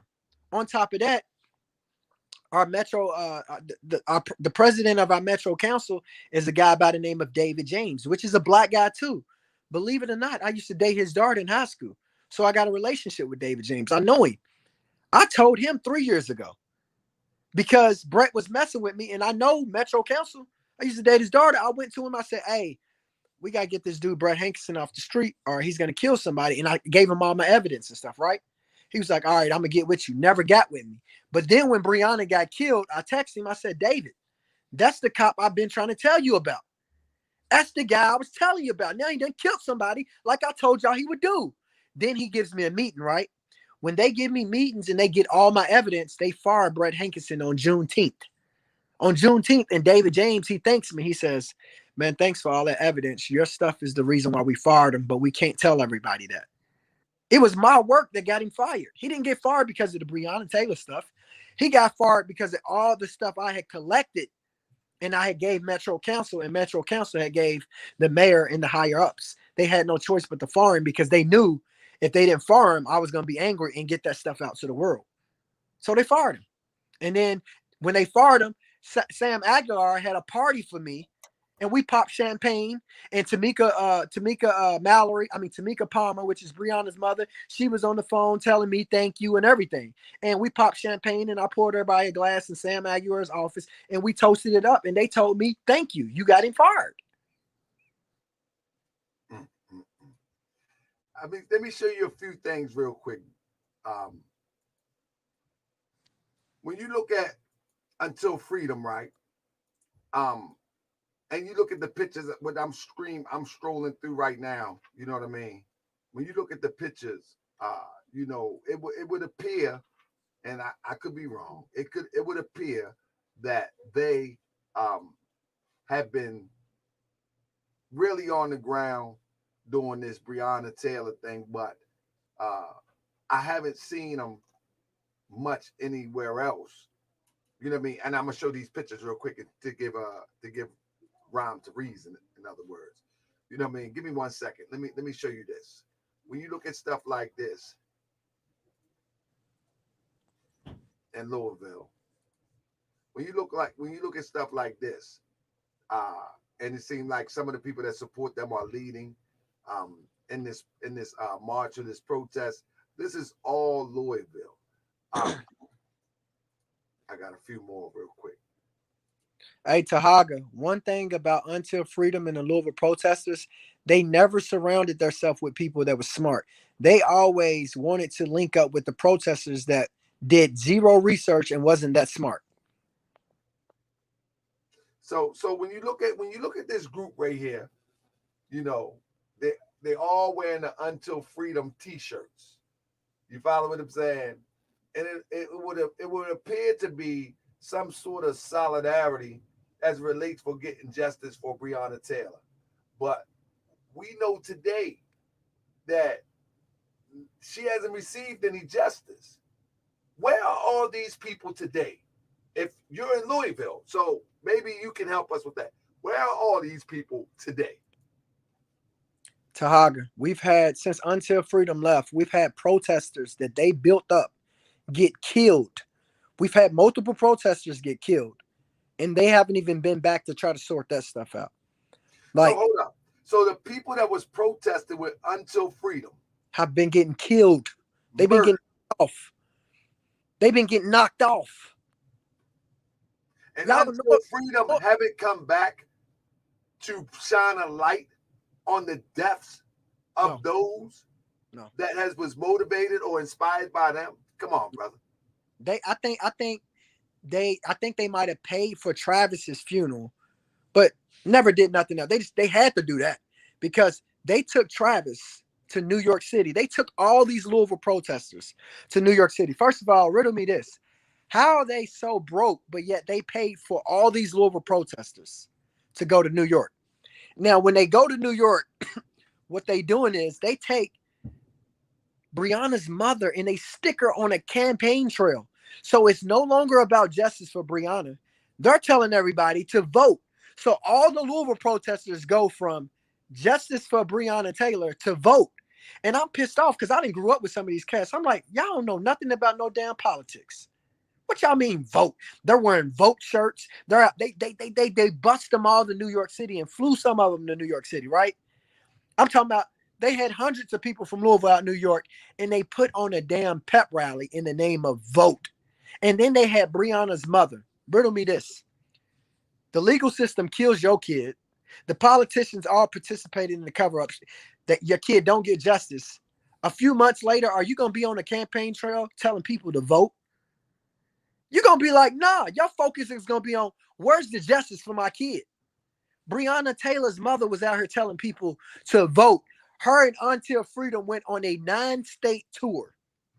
And on this tour, all they did was promote voting. Sick. I can't make it up. Man, this is crazy, man.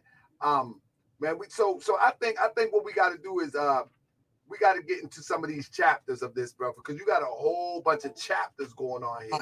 What is this real quick, bro? So we won't last too long up in it. What is this right here? This says, read that. My brother, my name is Dion Ellis. I'm the husband of Bianca Austin, Tamika's sister. My brother, my name is Dion Ellis. I'm the husband of Bianca Austin, Tamika's sister. I'm not inboxing you. Some I'm angry at you type SHIT. I just want to talk as a man to another man and get things out in the air that are said about you and my niece, Breonna. We, as her family, deserve justice, and we will get it by any means necessary. I have a private line you can call, but I will not expose the number on here. Email me, blase, and we'll go from there. I'm sorry you have to endure the threats because we are facing the same scenarios. We was threatened to take the money and leave. So the city, hold up, let me blow it up. Good goodness gracious. We was threatened to take the money and leave. So the city can be back at rest again. But I'm not feeling my town after all the racism. We just want justice. And if you down, which I see you are, then we can talk as gentlemen. I think this is how we're going to end this show tonight. I think that's a good note and to pick up on later. But brother, what do you have to say about that, brother? The bottom line. How did that conversation go?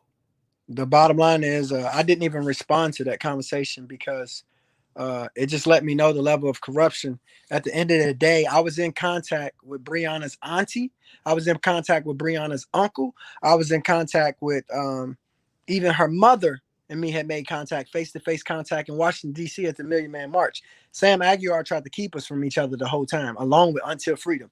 Never would let us all meet each other. But what I want to say is, man, that came right out of the mouth. That's Breonna's uncle. He tells y'all they was forced to take the money. He tells y'all that I'm really down for this. He see that I'm down for it. He tells y'all. And my thing is this. Tamika Mallory was so close with Breonna's family. I never got close with the family. If they told me that, what do you think they told them? And if they told them something like that, why didn't they ever blow it up? Because if they told me something like that, then surely they told Until Freedom, right? Because I sent you a video of how brainwashed Breonna's friends and family was when speaking on Until Freedom, and it's utterly embarrassing. I sent you that video of that young girl. That's one of Breonna's best friends, clocking out on me for going out and doing my thing. Yeah, I seen that video. I wasn't able to load that one. That's one. but yeah, but we no, because it's not really the best one because I mean she just got a foul, filthy mouth. So no.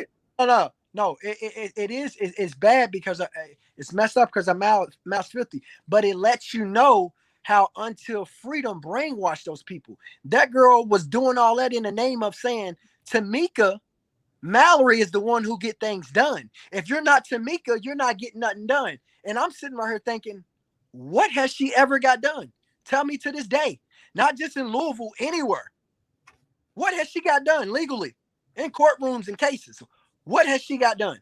Because last time I checked, the Breonna Taylor case was closed. The world was like, okay, it was over. And the only way that she can possibly get justice now is because I dropped the body cam footages that made everybody say, oh, wait a minute, what's really going on? I'm the person that's giving her a small chance of still getting justice. I did that. Not no Tamika Mallory, not no Until Freedom, not no Benjamin Crump, not no Mysonne, not no Sam Aguiar. I did that. The police chief told the whole world there's no footage. Grandmaster Jay told the whole world there's no footage.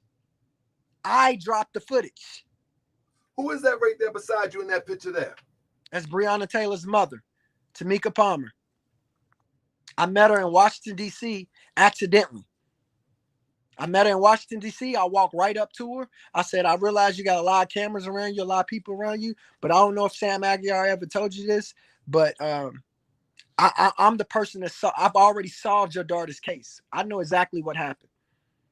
My name's Kendrick Wilson. I know you got a lot of family and friends and stuff here, and media's chasing you everywhere, but please contact me. Here's my number. Never heard nothing from her. She gave me a picture. That's it. Media, that's at the Million Man March. So you know everybody was trying to get her attention. I walked right up to her. Right? Move. Media, everybody. Move. Look, I'm on your daughter's legal team. I need to holler at you. Because I was still on the legal team at that time. But I felt like there was some corruption going on, so I wanted to break some things to her. So what I did is I pulled her sister aside. The guy, the sister that the guy was talking about in that clip you just read. I'm talking to the auntie. Me and the auntie, we exchanged numbers. We're talking. Next thing you know, ever since the settlement, I've never heard from her to this day. Well, whenever you see that brother in the background,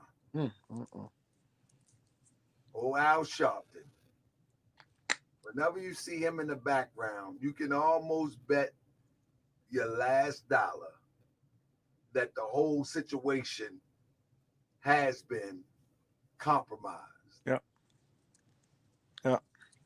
And for Tamika Mallory to have connections with Al Sharpton, it leaves a little nasty smell to the whole situation. So the jury is still out. Did they join in this wave of getting involved with Breonna Taylor for the bag? Yes. Yep. All about the bag. Yep. Is that what you say? It's all about the bag, man. If it ain't about the bag, then what was it about? Because they told us no justice, no peace. It's been very peaceful in Louisville. Only people that die in Louisville are young black men that's killing each other. And they never did nothing about that. So black lives don't matter. Only thing that matters is black dead people that can't tell you what happened. Yeah. And I want to do a story on that too, because that's the sad part about it. Here in Baltimore, like I'm gearing up, it's hard to do anything right now. COVID is crazy. You know how it is. People are listening to the propaganda with COVID, and, some people seriously getting affected by COVID, whatever the case may be. But here in Baltimore, we have 2 murders short of the murders of this time last year, 303, if I'm not mistaken, here in Baltimore. And so when I look at this activism and I look at all of these activists, I'm here pondering how I and my team can get involved with what's going on here in Baltimore. And not only am I looking at it now, I've always looked at it. I've always tried to figure out how I can get involved, whatever little I can do. But when you look at people like Tamika Mallory and a lot of other people that become activists, they don't really have a strong track record with the regular everyday people. It's only the high profile cases that they have a track record with. But what about the regular everyday people, brother? Take us out on that note, brother.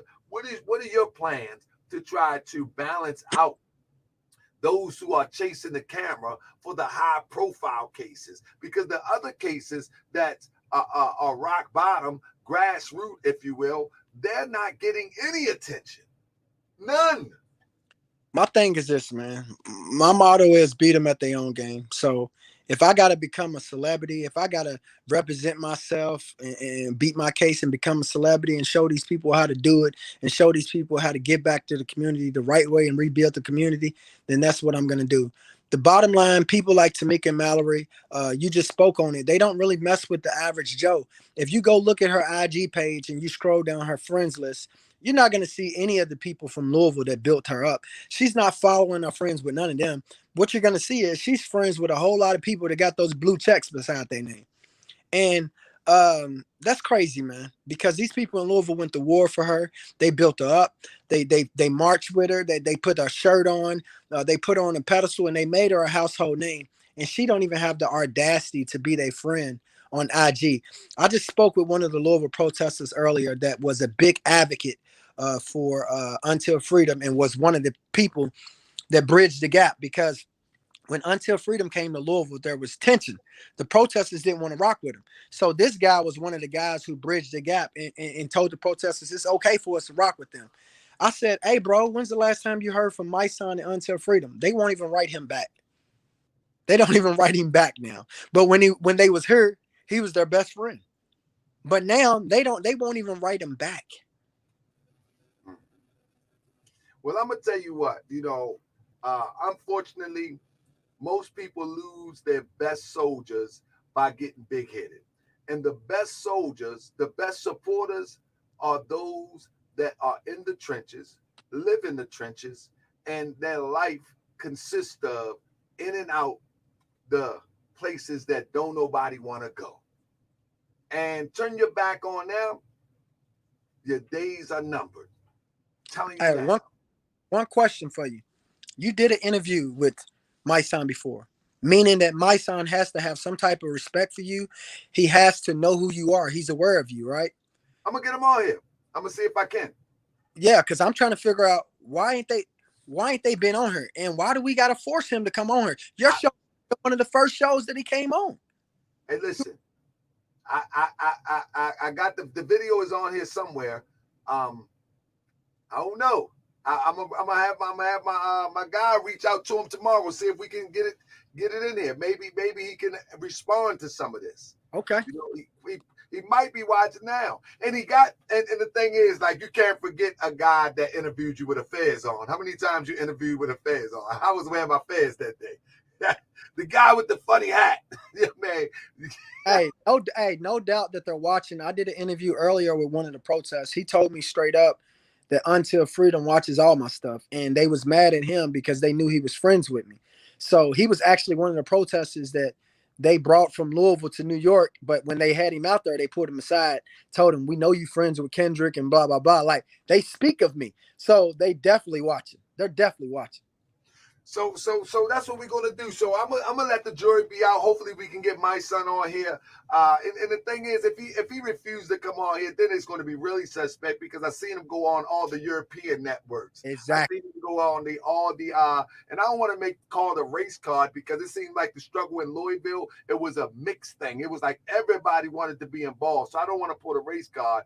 But when you pull the race card as if we need justice for Bree and the oppression that we face as a people, when you pull the race card, then don't pull the race card if you ain't gonna live by the race card. The race card is that you pull that we black, we need to stick together, justice for that. Well, black people being killed, all this race card, all this race baiting, you know what I'm saying? But you ain't gonna give no real race man an interview. Hey, Tahaga, if you couldn't get justice for Breonna Taylor, right? If you couldn't beat the dude up that hit your sister, when you see me whooping him and he's on the ground, what you gonna do? You gonna come over and get you some licks in for what he did to your sister, right? 100. Why is it that they didn't get justice for Breonna Taylor, but yet I got Brett Hankinson's back against the wall? They won't help me nail him. Why is that? Why is that? I just, the strange part to me, Kendrick, is that I never understood how something that seemed to be so important just 8 months ago fizzled to nothing. It's gone. It's just beyond me. It's just beyond me. Whereas though you didn't get what you set out, or you said that you were looking for. You said you wasn't going to stop until you get it. You said that you were you're going to get this, and you are not going to stop me. No justice, no peace. But Tahaga, I got my own case going on, right? Who's still here? People like me and you. Who's still talking about Breonna? People like me and you. This show tonight is going to regenerate Breonna's name in a lot of cities. A lot of people watching this. You got over 15,000 subscribers. See, it's people like me and you who've been keeping it real, not picking sides. We've been keeping it real from the jump. What I need you to pay attention to is the people who've been keeping it real from the jump. We're still here. Where are they? Where are they? Even with the Grandmaster Jay situation, all that stuff is falling apart. Where are they? Yeah, that Grandmaster Jay thing. Woo, man, it really looks bad. And the world is watching too.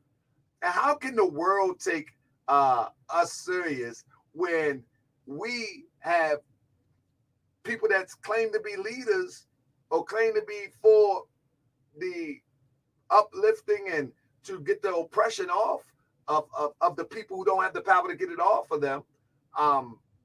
They just take the money and run. Hey, I got the evidence. Does the world see us, man? This is crazy. I got the proof that Grandmaster Jay is an agent. You was right. The reason why I know this man is an agent 100% now, I did some thinking. I was like, why is Tahaga always saying this? So I wanted to back it up because I believe you, but I got to find a way to back it up. You think about this, man. Grandmaster Jay, when it comes to the United States, was public enemy number one. You a black man leading a black militia, right? All this stuff, all this filth that's going on in his community. One of his guys got caught jacking off on camera and all that, right? The news doesn't air any of that. They normally destroy the opponent. If you got some dirt, you got some stuff going down, the news is all over. They're going to destroy it. He's not their opponent for real because they're not destroying them. They're letting all that stuff go. Only people who are making that stuff relevant is people like you. This man's let everything go, man. This dude was masturbating online. The video's online. He masturbating, and the news don't even do a story on it. But you know what? His right hand man, and we're going to talk about that soon. His main man, this man look. This man got naked pictures all online, man, and dropping them into sisters, man.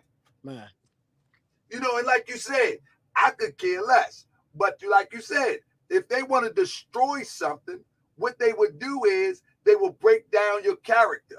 Like, if I get too big, they're going to go into my past. But I'm going to tell you straight up, that's why I joined the Moorish Science Temple of America, because I was a fool. Right. Same thing. We ain't nobody perfect. But no, that's why I joined, though. Right. I joined the Moorish Science Temple of America because I ain't like the way I was living. It wasn't treating me right. It wasn't paying me. It wasn't doing nothing for me but tearing me apart. So I said, I need to find something better. Now, I found the Moorish Science Temple of America. So if somebody else finds something else that works for them, then do it and work for you. So you talk about my past, I'm going to say, yeah, you should get the book when I put it out. I don't care. You and I know that's the number one thing. Tear down your credibility. Absolutely. Nobody tore down Brett Hankinson's credibility. Nobody's tearing down Grandmaster Jay's credibility. None. But people like me and you, they're shredders. Good goodness. You see what was on here last night? One of them agents. But with that being said, family, we're going to bring Kendrick back next week. Next week, we're going to have another topic. How did I name this? Let me see how I named this. I'm going to name it something like this. I'm going to keep a series going. Let me see what I called this one. Give me 1 second. I called it Until Freedom Use Breonna Taylor to Get Paid. And so we're going to have another one. And we might have Brett Hankerson on one side of the flyer, Kendrick Wilson with a picture in the middle, and somebody else who needs to be exposed, talked about, or just put on point that we're on them, and we would love to have a conversation with them. Hey, before we end the show, man, listen, man. On Morse World TV, we don't hold back no punches. Y'all know how Tahaga get down. I look up to Tahaga. I truly do. This man's taught me a lot. At the end of the day, I just want to say this. I challenge my son. I challenge Tamika Mallory. They can come to Morse World TV where he keeps it fair and square, and we can get it on and popping, and we can go fact for fact before the people. We ain't got to go back and forth. We ain't got to go on no European networks. We can do it right here on a black-owned TV station, a black-owned social media outlet, YouTube, whatever you call it. At the end of the day, I dare my son, Tamika Mallory, Benjamin Crump, any of them, Sam Aguiar, come on here. Let's get it going. And I'll tell you this. I will be so gracious that even if you bring your own moderator, I will sit back and be a spectator. Yep. Because I'm that confident in myself and what I produce that, I always say and salute to Kendrick for doing that. Because on Morse World TV, if you say something, you should be able to stand up to the opposition. You know what I'm saying? I'm going to talk about intelligently. I'm talking about intelligently. I'm talking about respectfully. And I'm talking about man to man, man to woman, woman to woman, whatever the case may be. That's how it should be. You know what I mean? A debate is not hate.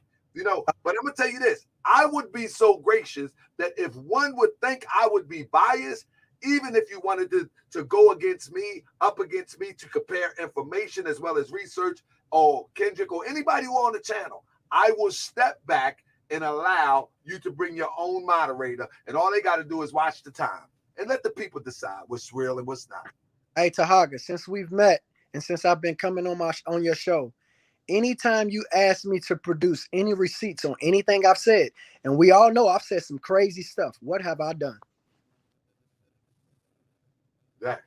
Receipt after receipt after receipt after receipt after receipt. 100. So with that being said, family, I salute you.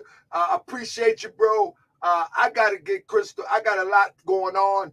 Let's try to do this again next week. But I got to get Sister Crystal on here, Crystal Muhammad, so we can get some updates. I also got my brother from the Huey P. Newton Gun Club coming on. I also going to call my brother Rakim Balagoon. Got to bring him back on. That's my bro. I got a lot of people coming forward. I'm also going to bring some Moorish. I'm going to bring some Moorish drama back here. We investigating a couple indiscretions going on. And y'all, we investigating. Moorish World TV investigates. We got some indiscretions going on in the Moorish world. And we're going to be bringing that on soon. I got a dynamic interview. I mean, it's going to be heartbreaking. You know what I mean? To see that those that are supposed to be leading people into a spiritual path of enlightenment, taking advantage of people. Not only taking advantage of people, taking advantage of the sisters, taking advantage of people's pocketbook, taking advantage of people's wallet. We're going to bring that soon too. The interview is in the bag. It's sad. It is what it is. But with that being said, I salute you, brother. Close us out, brother. Tell the people your social media so they can go to you, bro. Hey, y'all can find me on Facebook. I currently got 2 pages. One is Kendrick L. Wilson, and the other page that I primarily operate off of is Lamar Wilson.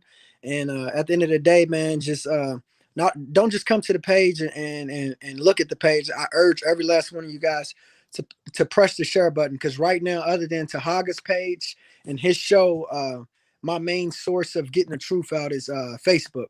So I ask you guys to push the share button. If you guys push the share button, you never know what person of power might get a hold of this story and that has a good heart and might just decide to do something about this. At the end of the day, I have not given up on getting justice for Breonna Taylor. I was there in the beginning and I'm here at the end. And as Tahaga spoke earlier, the wick is pretty much went out.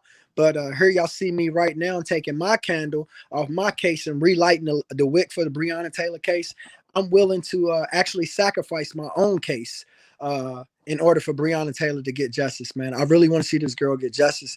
At the end of the day, I urge every last one of you guys to tap in on my social medias and press the share button. And I want to thank you, Tahaga Bey, for having the audacity, man, having the audacity to let me come on the show, man, and speak about Until Freedom, because we all know they're at the top of the food chain right now when it comes to the Black community. Them and Black Lives Matters. That's one of those things where you just can't talk bad about them. You can't say anything truthful about them if it's not going to be something good. And I had a whole lot of bad about them, a whole lot of bad to say about them. And I appreciate you giving me the opportunity.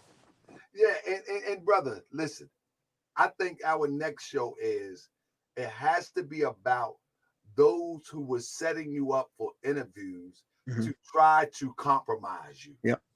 Okay. I got plenty of evidence on that. Those who was calling you for interviews only to gain intel and to compromise you. You all will be surprised. Some of your favorite pro-Black heroes might be in the mix.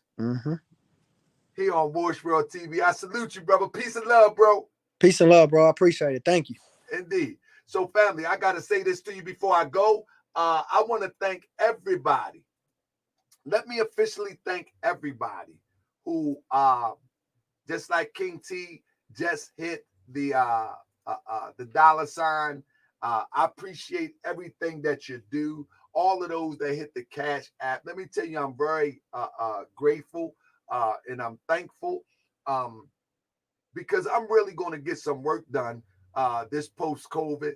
I've been getting work done. I've been doing what I can do. And anything that you make a contribution, financial contribution, whether I'm building something, it can buy a paintbrush, whether we going to get some book bags for the children, or whether it just allows me not to work as many hours so I can do the research, so I can put these shows together. I just want to say I salute you. You know, every slide, every little thing that I share, all of it takes time to put together. The time that I'm doing this takes away from my family, takes away from my job, and I work for myself. You know, so if anybody gives me a financial contribution, I am grateful and I am thankful. And I'm not going to keep screaming, hit the Cash App, hit the Cash App, get the Cash App. But I will tell you, those who just give out the kindness of their heart, I am very grateful because it enables me to really do what I love to do. And that is to bring you the truth, uncut, uncompromised, with receipts. Bringing you the truth, uncut, uncompromised, with receipts. And it takes time to do that. I salute you, family. See y'all on Saturday or Sunday. Most likely Sunday, but I might pop in on Saturday with my young boy. Y'all want to see my young bro? I might bring my young bro and take a walk through the hood. Anybody want to take a walk through the hood with me on Saturday? Anybody want to take a walk through the hood with me on Saturday? I might bring my young squad on.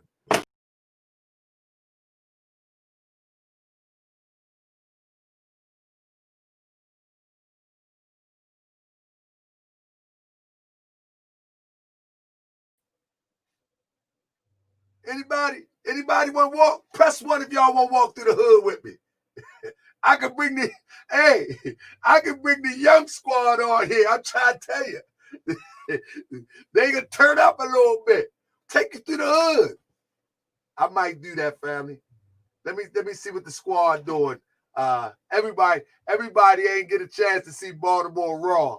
I might have to take y'all through Baltimore Raw. Let the young squad spit some raps and all that. You know everybody rap.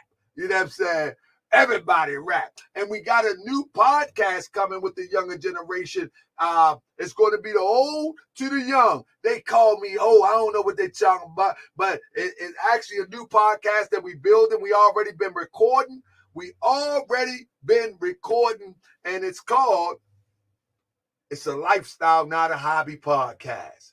And we're going to talk about different people's lifestyle. And I love the hood so much, I got to bring my hood family to you. And I'm going to talk about, we're going to have some corporate interviews with some corporate businesses. It's a lifestyle, not a hobby. Man, my young boy said that to me. I said, man, that's the podcast. It's a lifestyle, not a hobby. So look out for that podcast coming soon. It's a lifestyle, not a hobby. It's going to be all raw. Straight from the street, straight from the boardroom, straight from everywhere. We're going to show you how I've been moving in and out the circles to uplift our community before this camera. Before this camera. With that being said, salute, family. Peace and